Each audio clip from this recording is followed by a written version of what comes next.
தன்னை ஏராளமானோர் காயப்படுத்துவதால் சமூக வலைதளங்களில் இருந்து விலகுவதாக நடிகையும் இயக்குனருமான லட்சுமி ராமகிருஷ்ணன் அறிவித்துள்ளார். சமீபத்தில் வெளியான கடவுள் இருக்கான் குமார் படத்தில் சொல்வதெல்லாம் உண்மை நிகழ்ச்சியை கிண்டலடிப்பது மாதிரி பேசுவதெல்லாம் உண்மை என்ற தலைப்பில் ஒரு முழு நீள காட்சி வைக்கப்பட்டிருந்தது. இதனால் கோபமடைந்த லட்சுமி ராமகிருஷ்ணன் இப்படத்தின் கதாநாயகன் ஜிவி பிரகாஷ் மற்றும் ஆர்ஜே பாலாஜி ஆகியோரை ட்விட்டரில் திட்டி தீர்த்தார்.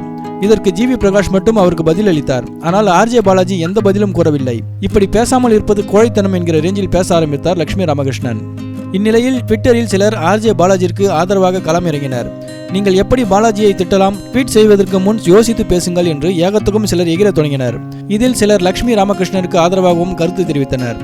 இந்நிலையில் தனது ட்விட்டர் பக்கத்தில் அனைத்து சமூக வலைதளங்களிலிருந்தும் வெளியேறுகிறேன், என்னை ஆதரித்தவர்களுக்கு நன்றி, மேலும் என்னை காயப்படுத்திய அவமானப்படுத்திய அனைவருக்கும் வாழ்த்துகள் என்று குறிப்பிட்டுள்ளார். இந்த செய்தி அவரது ஆதரவாளர்கள் மத்தியில் அதிர்ச்சியை ஏற்படுத்தியுள்ளது. தன்னை கிண்டல் அடிப்பதை தட்டி கேட்டால் மீண்டும் தன்னை அவமானப்படுத்துகிறார்கள் என்கிற கோபத்தில் அவர் இந்த முடிவை எடுத்துள்ளார் என தெரிகிறது.